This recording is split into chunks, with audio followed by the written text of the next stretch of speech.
It's Our Story. Jack Catlin, Chicago, Illinois. Why is this important? Well, I think that the message that, one can synthesize a message, the message from the disability community to the rest of society is a simple one. And to try to focus that, it's that society has a role, people with disabilities have a role. What they're asking, what people with disabilities are asking, what we are asking, is pretty straightforward. Take into consideration from a universal design perspective or an accessibility perspective at the time you're planning facilities. Take into consideration what the federal laws require, what state laws require, what local laws require. Take that into consideration at the time you begin planning facilities, and it's not going to cost any additional money to build these facilities. Take into consideration when you are remodeling school systems, and it's happening all over the country, that municipalities are going back in and remodeling buildings. Take into consideration what people with disabilities, what their needs are. Whether or not there are local codes that require, there are federal laws that require.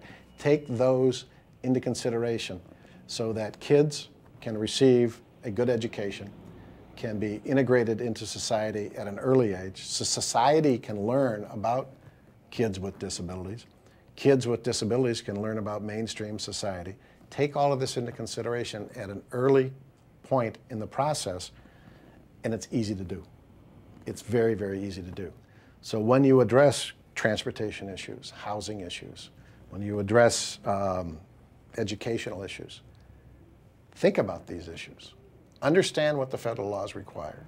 Understand what the local population needs.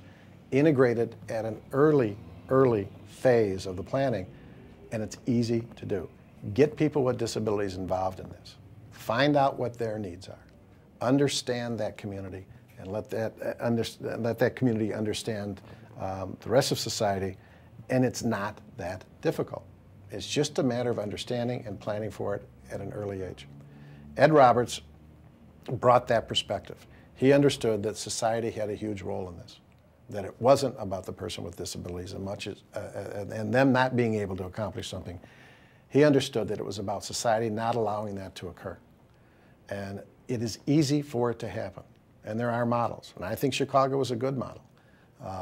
A lot left to do in the city of Chicago, an awful lot left to do in the city of Chicago, but we've made huge, huge strides in that direction through zoning laws, building codes, through awareness. I think that government, I think that the foundations in this city, the funders of this city, I think the disability community in this city are all aware of each other and what they need to do to make it work. And I think to a great extent, it is working in this town and in other towns.